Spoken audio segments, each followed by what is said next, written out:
Welcome to my channel dedicated to upliftment, purpose, and insight.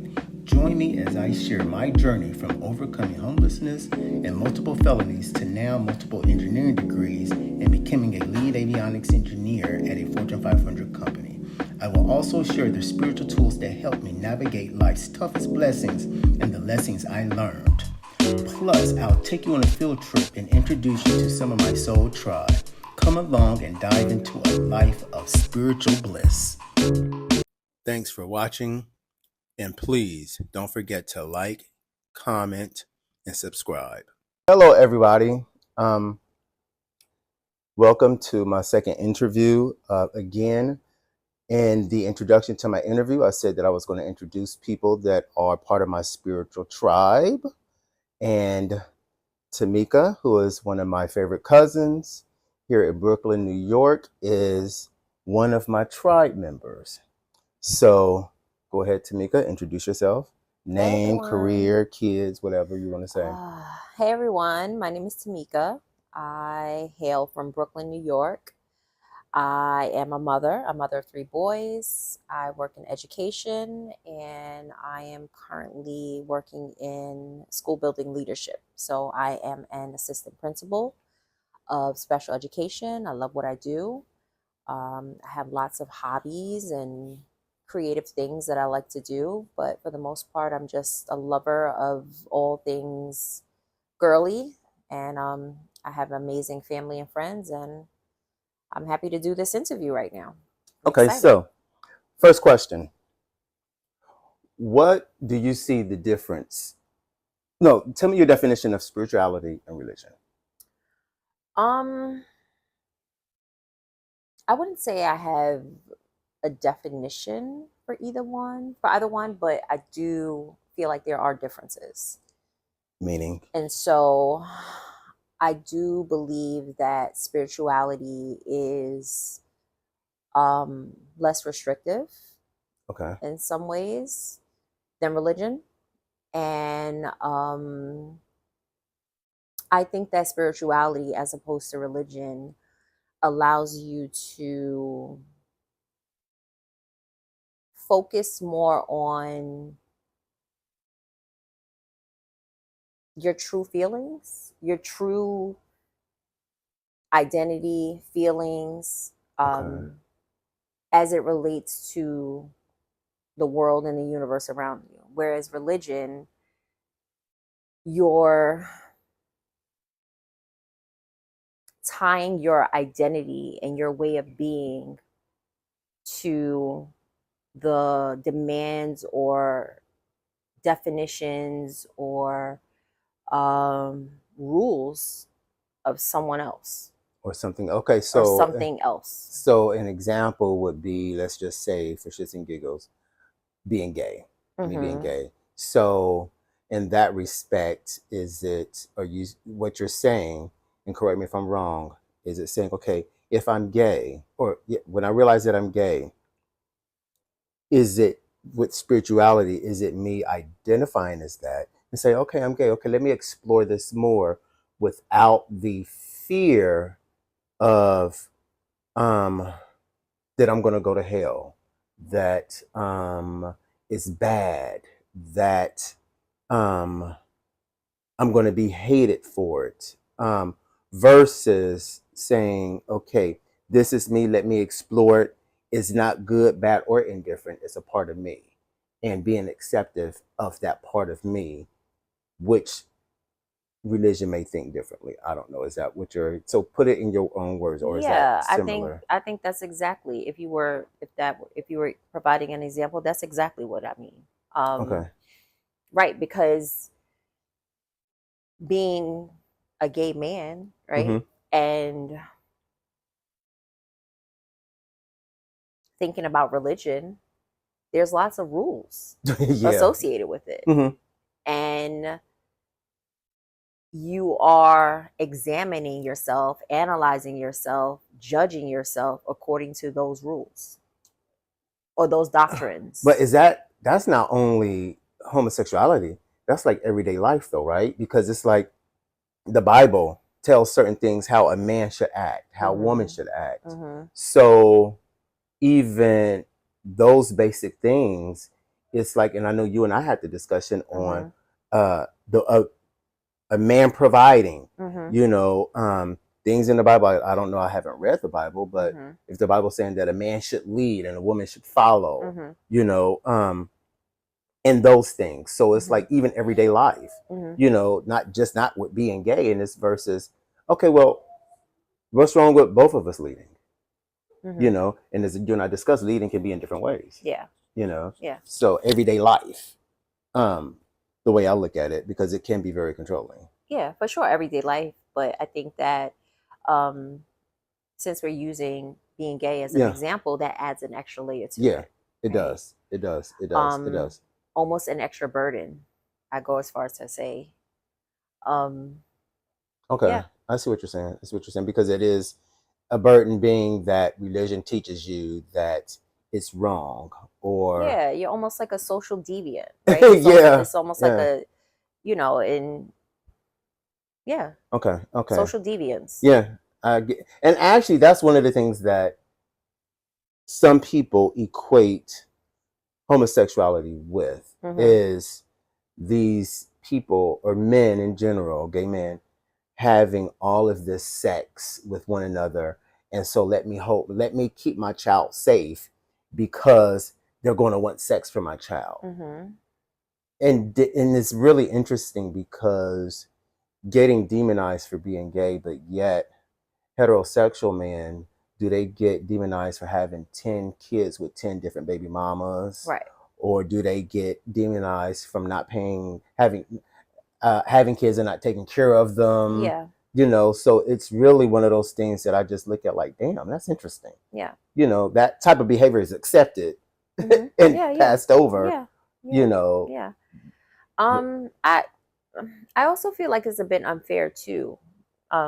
Again, since we're on this topic of being gay, whether you're a lesbian, gay, bisexual, whatever, religion, I believe, doesn't account for the fact that we are much more than just skin and bones, right? We are made up of chromosomes and DNA and atoms, and sometimes those things, they're different. They're different people, right? That's why you have people who are, some are born with Down syndrome, or some are born with certain diseases, and I just feel like religion doesn't account for those things, because I do believe that if someone is attracted to if a man is attracted to a man, or a man is attracted to both men and women, or a female is attracted to a female, I think that it goes much deeper than I'm just exploring. No, like, I think it has something to do with the biology. That you're born that way. Yeah.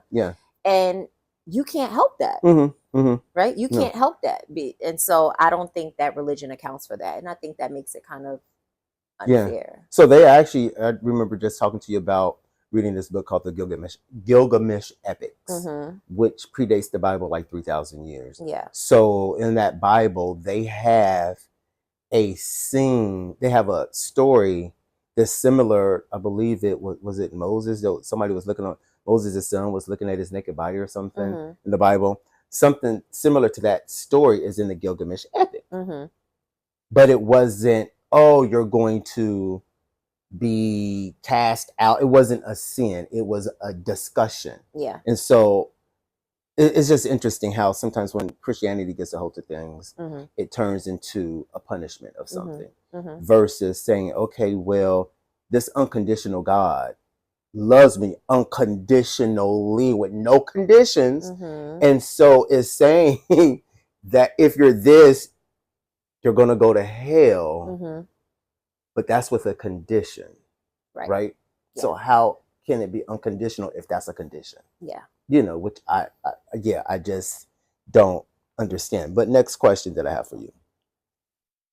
Regarding your career as an assistant principal, what was the most defining moment that made you choose that as a career? As a administrator, or going just into education? Are you asking what led me Yeah, to was there like a education. defining moment where you was walking down the street and you like it just hit you out of thin air? How because you weren't you in banking at one time? I was in Yeah, finance for a while. I was in the social service sector for right. a while, and then I ended up in education. Funny thing is, I remember as a young girl, playing with my brother or my Mm-hmm. friends, I would play school, Mm. and I would always pretend to be the teacher or the principal, and so I feel like it was always there. Okay. And I do believe that it was part of my path. So it wasn't something I thought about. I never said, "Oh, I want to be a teacher," or "I would Mm-hmm. love to be a school principal." But I did always kind of see myself in roles that had to do with some form of leadership Okay. or service to others. Mm-hmm, mm-hmm. Um, so I can't say, yeah, I was thinking about being an educator. I didn't think about it. And I actually attribute it to a friend of mine who kind of nudged me in that direction. Okay. And it was because of her that I got into education. Mm-hmm. Um, is she the complete reason, like the total, whole reason why? No, I think that it was just part of my path. And Okay.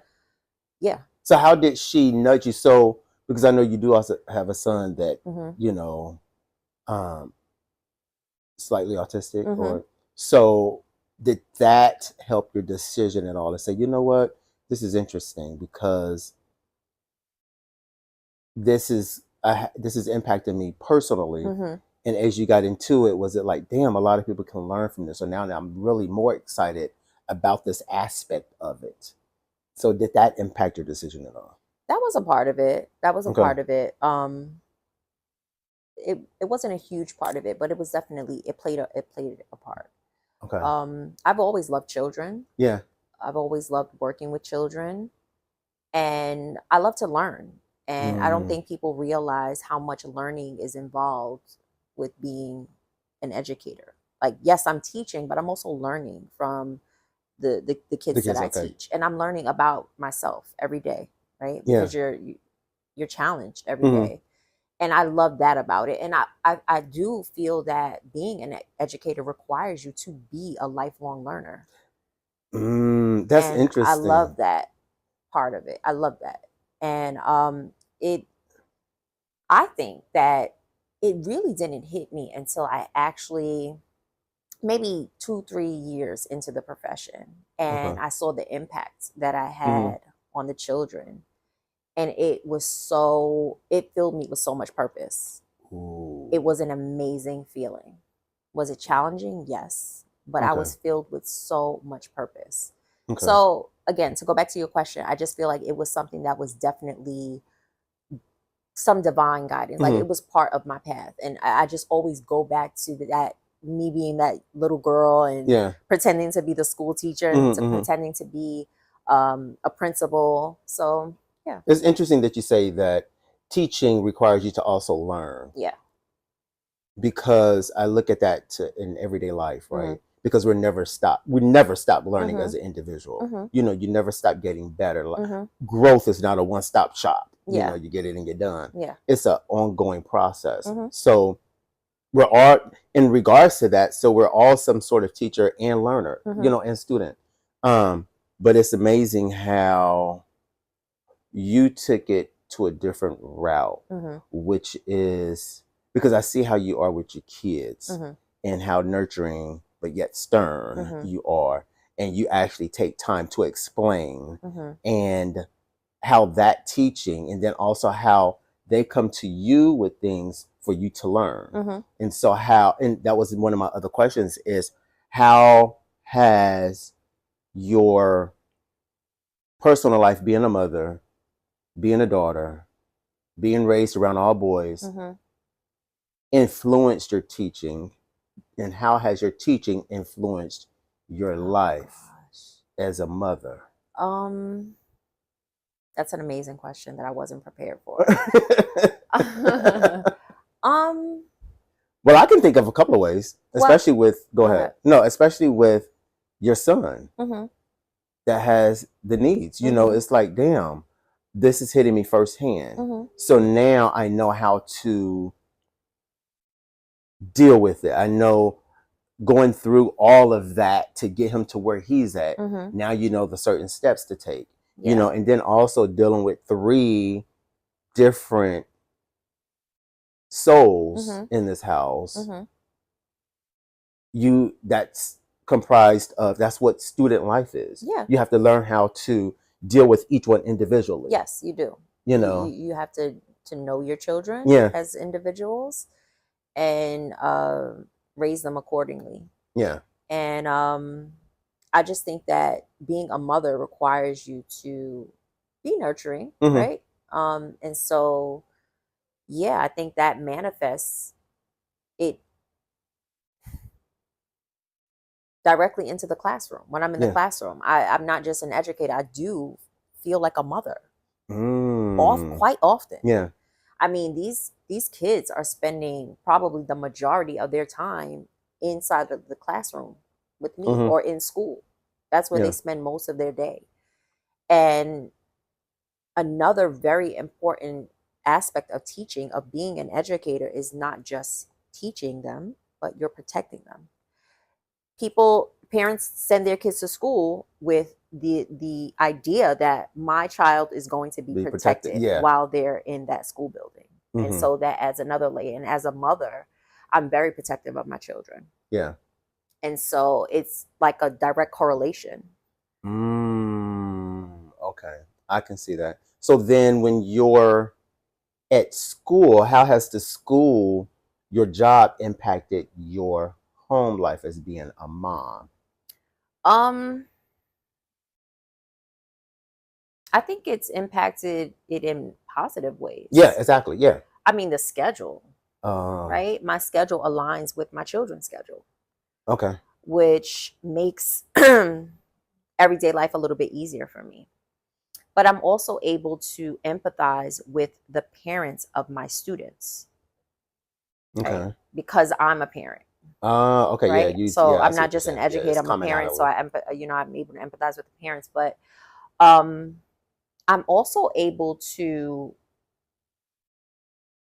see both my children's point of view and the teacher's point of view. So let's say my son comes home. He says, "Oh, Mom, I had a horrible day. My teacher said this." I hear him and I acknowledge how he feels, but I'm also able to understand where his teacher was coming from, because I too am a teacher, and I'm able to explain that side, and he's able to get both perspectives. And I'm not sure if, I'm not saying a parent couldn't, right, but I'm not sure I just think that it's easier for an educator to do that because I'm actually in that role. Yeah. So I'm able to provide them with both sides. So do they ever say, because my nephews tell me this, you never believe us, you always taking their side. Do they say that to you? Yes, very often. Okay. Very often. And so they don't see, no, I'm actually a teacher. I'm actually understanding it from both sides of the spectrum. So when they say that, what is your reaction? Well, first I let them know, like, I do believe you. Yeah. I don't ever want my children to feel like I'm not on their side, or that I'm choosing sides. Yeah. No, I do believe you, but I do also want it to acknowledge all parties, right? Because I know this didn't happen for no reason. Yeah. Right? Yeah. So I do make sure that I let my child know, like, listen, I'm on your side. I don't want you to think your mom is not on your side. However, right? So, yeah. I know when my nephews say that, it's more of, I'm not going to believe everything you say, and I'm not going to always agree with you. You know, I'm not. That's just not me. And I was like, it was James and Jelani. And I said, so do y'all expect me to believe everything you say happens in school? It's never your fault. Right. And you had some reason. Do you really expect for me to believe every single instance? Right. Well, sometimes the teachers just don't like us. I said, I don't know. Maybe that's true. However, you do have to take ownership in your behavior. Yeah. Because it's just not always the dang on teacher. Right. You know, And sometimes I have went up to bat for my nephews in Mhm. school. And I know one of the times it was with James, with his principal, Yeah. because I was big on letting my nephews talk Mhm. with. I'm not like, oh, because I said so. Yeah. It's like, no, give me the reason. Let's talk about it. Explain to me. Mhm. And I literally give them a chance to talk. And so I remember going to the school one day, and the teacher was like, "Yeah, James, he just kept wanting to talk, and I'm trying to tell him." And I said, "Well, some of that has to do with me." I said, because I allow my nephews to talk. Mhm. I Mhm. give them a space to tell me how they're feeling Mhm. and get their input. And I said, I don't see anything wrong with that. Yeah. And so I told the principal, I said, if you just give him a chance just to let him talk, Yeah. that would be Yeah. wise. So he came up and he was like, so yeah, my principal, she gave me a chance to talk, but then she told me I was talking too much and said, okay, it's now my chance to talk.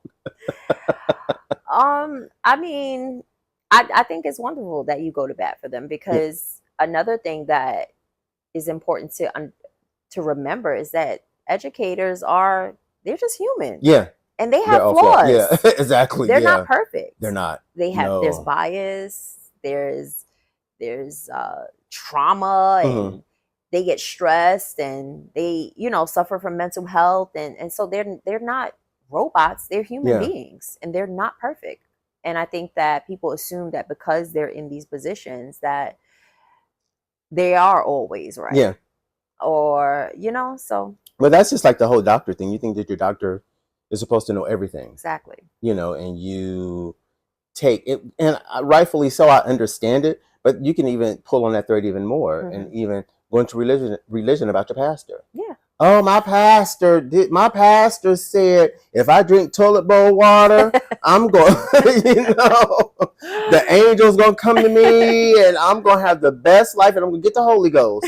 And Right. so it's like sitting back and actually really thinking for yourself Yeah.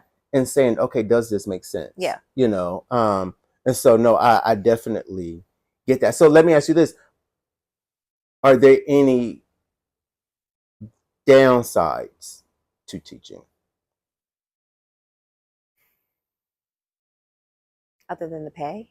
Yeah.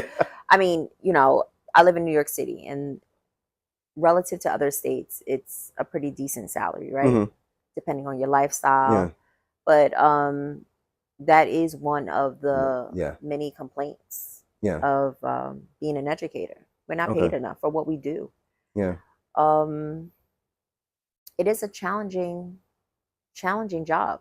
And it's It's not easy. seeing the videos of students hitting teachers Hmm. and getting, it's like, whoa, Yeah. that shit is Yeah. real. There's a lot of liability involved too. Yeah. You have to watch what you say. You have to watch what you do. Should I give them a hug, or should I give them a high five? Yeah. Um, Being inside of the classroom with just one student by yourself, Hmm. like there's so many ways that things can go wrong for you as an educator. So I think the liability part of it, and just teaching in general, is just not easy. So what do you think about, I don't know if you and I talked about this, about the new presidential administration came in and took out that safeguard regarding teachers not being able to discipline children, disrespectful children, meaning that if their life is threatened, they can't hit back, or if they've taken it out to say, okay, if there's an unruly child in the class, Hmm. you have all rights and purposes to defend yourself, to do what needs to be done for the safety of that class. Hmm. What are your thoughts on that? I think that that's okay, right? Because, and I say this because you have to use your judgment. Yeah. I work in a high school, Hmm. and some of those high school students are bigger than me, Yeah. physically, Hmm. height wise, and that can be intimidating. I can And imagine. they could Yeah. probably hurt me Yeah. if they wanted to. And I think if it were a situation like that, then maybe, yeah, I may have to defend myself. If I'm dealing with a 5-year-old, that's Yeah. different. An 8-year-old, But if I have a high school student who's 18 years old or even 21, because now, you know, you could have a 21 Yeah, year you old in can. high Yeah, school, you can. six Yeah, foot three, two yeah. hundred pounds, Mm-hmm. you know? So yeah, I think that's But one of the things I also see is it being an issue with parents because you're not about to put your hand on my kid, and then it's like, but your kid is acting up, and that's the because I see some parents, not a mhm. lot, just the Mhm. ones that I know Mhm. that got children, Mhm. that they're so focused on being their child's friend Yeah. versus the parent. Right. And I get it to some degree, but being raised in the 80s, that was a thing. Okay, Right. you got a paddle from school, the neighbors is disciplining you, Right. and The so, village. yeah, exactly. And so, let me ask you this: if one of your children came home and said a neighbor got into their ass and cussed them out or disciplined, or they explained it in a way that it sounded like the neighbor actually went above and beyond what you think they should have done, Mhm. and you realize, okay, once you checked into it, oh no, they just disciplined you. Mhm. So how are your thoughts on that? Do you say only I can discipline my children outside of family, or is that a neighbor thing, or what are your thoughts on that? Um I think that if I came to find that my child deserved it, or they were being very disrespectful, or Mm-hmm. um, whatever that neighbor said was warranted, then yeah, I'd be okay with that, right? Okay. Because I mean, it's tricky, right? Because just because someone's a neighbor, that doesn't mean you necessarily have a good relationship with them or you trust them. Not Okay. always, right? We Okay. don't always trust our neighbors. Yeah. We're not always close with our neighbors. It Mm-hmm. depends. Yeah. And so I think that adds another layer to it. But if I got the full story Mm-hmm. and it came about that my child actually deserved that discipline, Mm-hmm. yeah, I'd be okay with that. Because one thing I do always tell my boys is to respect adults. Yeah.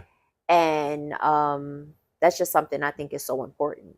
Expect the docent expect a respect authority. That too. Yeah. That too. Yes. Yeah. Okay. Okay. Yeah. Okay. I get that. So what are your thoughts on, and this wasn't in my list of questions, when it comes to racially, when it comes to, because I think you and I talked about this before about the hashtags, like Mhm. hashtag Black Boy Joy, Mhm. Black Girl Magic, Mhm.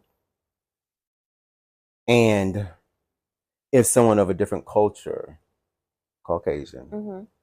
said the same thing and people be up in arms, you know, do you feel that there's a double standard, or you like, no, it makes sense why it shouldn't be? Ah,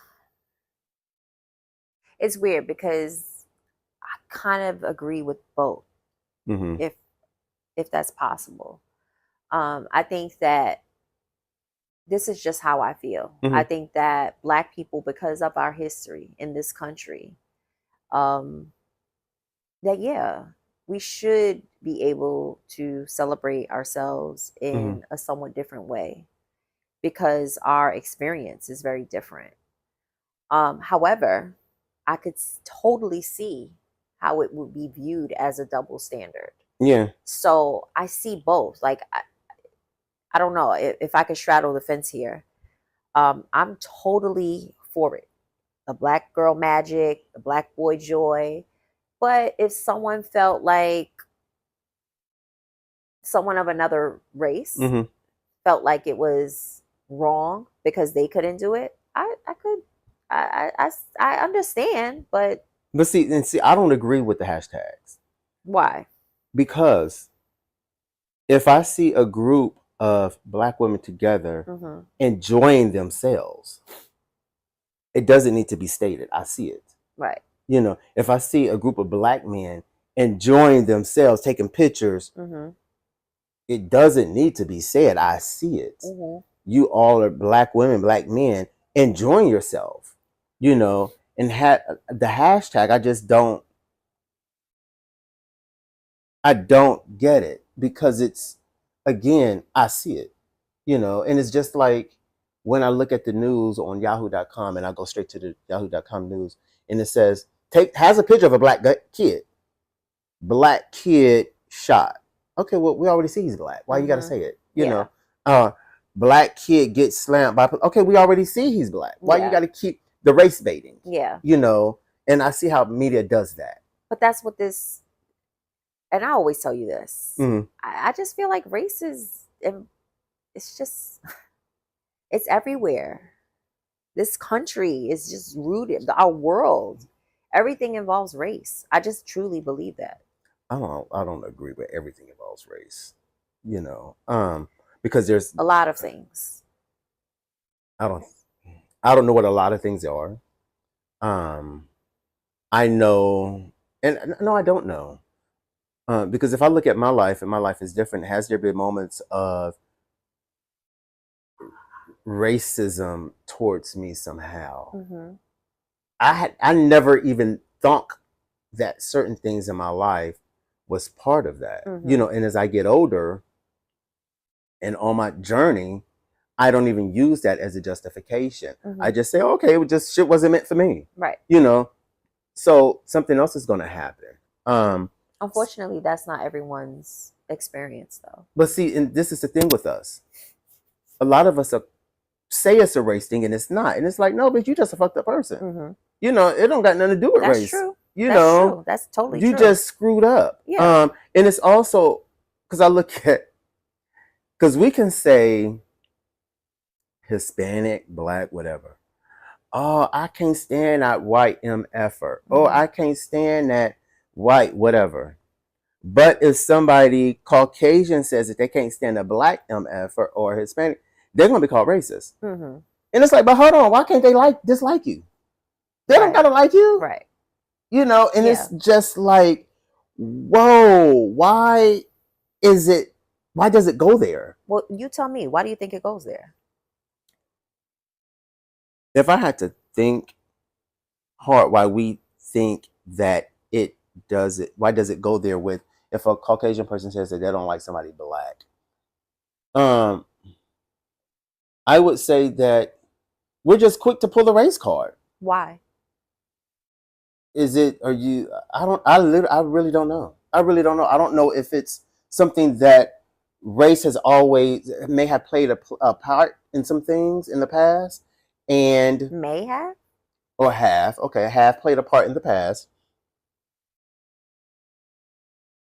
I gotta be honest, I don't see it, because if you have your choice not to like me, regardless of your race, you have a choice not to like me. But what I hear you saying is that race comes up quite often, and it's a bit annoying, right? It does when it comes in that situation, in those situations of. But there's a reason why. Okay, tell me why. What do you think the reason why is? Well, like I said, I just feel that this country, mm-hmm. the world, it's just rooted in like race. Everything is about race. But it's about race if we make it about race. And we have, though. So and that's the problem. We have. So if someone of a different race, if a Caucasian says they don't like somebody black, do you think they're racist? A little, yeah. Well, not necessarily racist, maybe prejudice. So if I don't agree with that at all. What do you think? Because I may not like somebody because of their personality. I may not like somebody because they are an asshole. But that's not what you said, though. You said I don't like the person because they're black. No. If a Caucasian person says they don't like someone and that person happens to be black. Oh, no. Okay. No, absolutely not. Okay. And so that's my thing, because if a Caucasian person says, oh, I don't like that black motherfucker, it's like, oh, wait, huh? Yeah. But we can say, oh, I don't like that white motherfucker. Can we? Yeah. We get to each other. Okay, yeah, to each other. Exactly. But even if it was on the news, mm-hmm. and they interviewed somebody and they said and the person said, "Ooh, I just don't like that black guy." It's like, well, hold on. I think it would. I think that it would be viewed as wrong, no matter who said it. Whether a white person said it or a black person said it, it would be viewed the same. You really think so? Yes. Yeah. I don't see that. Because I see how not fragile, how some of us like to pull that race card real quick. And it's like, as soon as somebody says that they don't like you, that is, especially white, somebody Caucasian, it's like, well, hold on, are you racist? And it's like, no, I just don't like you. And that has been a thing for me. Because I even working with people, Caucasians, I can see how it's like they want to tiptoe around certain things. That's interesting, though, because if someone told me, let's say a coworker told me that they don't like another person at our job, my mind doesn't immediately go to race. No. So what if they say, "Oh my gosh, Tamika, I do not like that one black guy over there"? Well, it depends, right? What if it were a group of men and they had to kind of like pinpoint or be as specific? a Yeah, be descriptor, specific. as a descriptor. So Okay, I can see that aspect. I can see that aspect. However, I do still see black people having an issue with someone of a different. I can, especially saying black ass or. And granted, do we say that to another race? Am I at work saying, "Ooh, I don't like that white motherfucker"? Exactly. I'm not.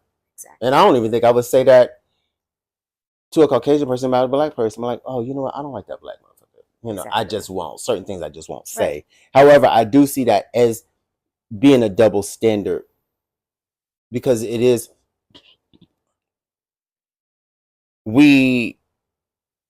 I do see that as being a double standard because I've seen it. Where it's like, well, you don't expect somebody to not like you. Yeah. And that's just one of those things that I've just always side-eyed. Like, damn. And it also goes into, and I think you and I had spoke about this, how black people say, why can't we all just get along?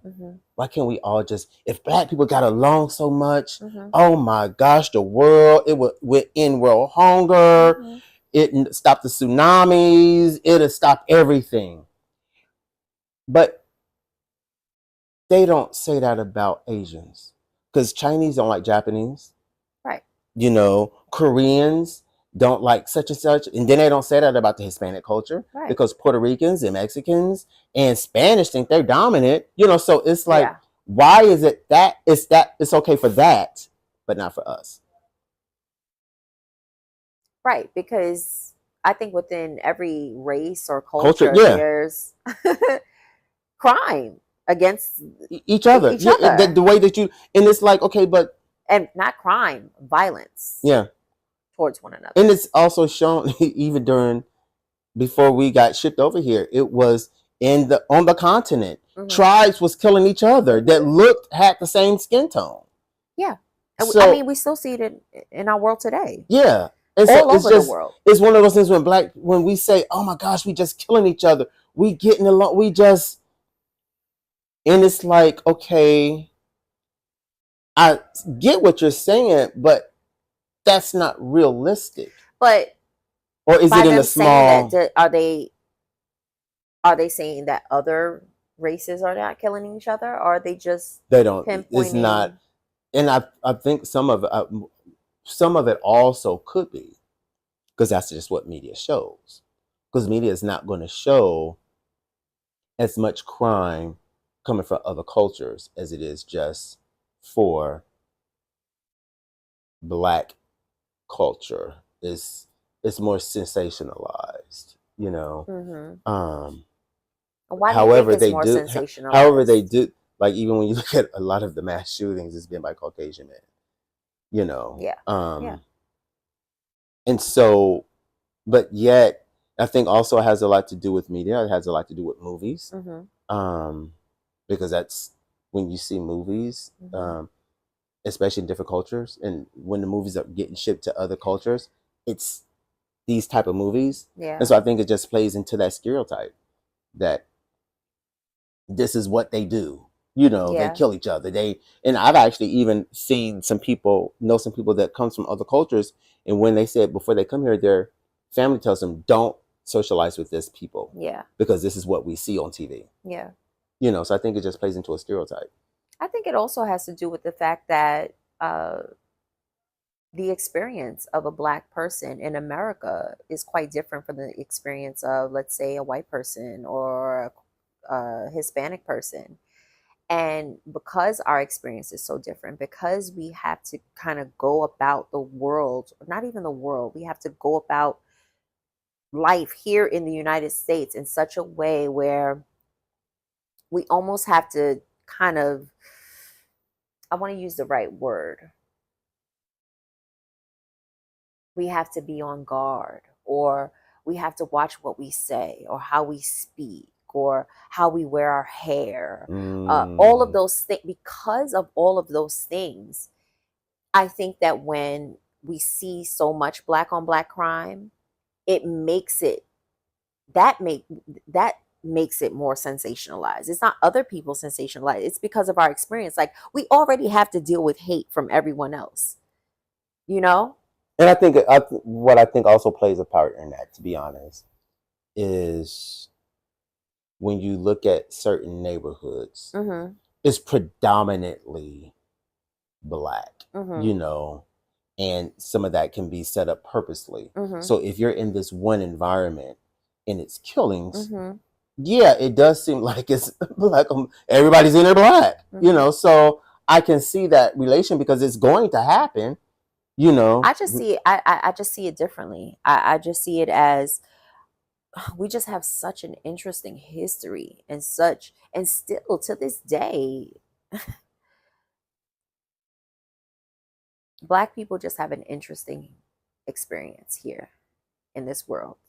And I think that because of that, it makes you question, like, why do we kill one another and treat one another so poorly when we already have to go about the world protecting ourselves from everyone else? So you would think that because we have to deal with uh, bullshit Mm-hmm. from other races, that we would be That we will a little bond. bit kinder to one another. So you saying that it's a I'm not trauma? saying that we. I just feel like that's kind of the mindset, right? Okay, but see, yeah, I get what you're saying. So is that saying that we should bond over trauma? Have a trauma bond? No, no, Okay. no. Um, and I get what you're saying because you're saying, okay, there's some commonality there that we all have, that some of us have with one another in regards to way things are going on in life, just in general. Mm-hmm. And I get that. However, the reality is, even though person A may have some of the same experience as person B, and they may be of the same racial ethnic group, Mm-hmm. that's not enough to say, oh, hey, let's kumbaya. It's not, because we believe that we are so separate from one another, Mm-hmm. and we're not. And so, and that goes into some other stuff.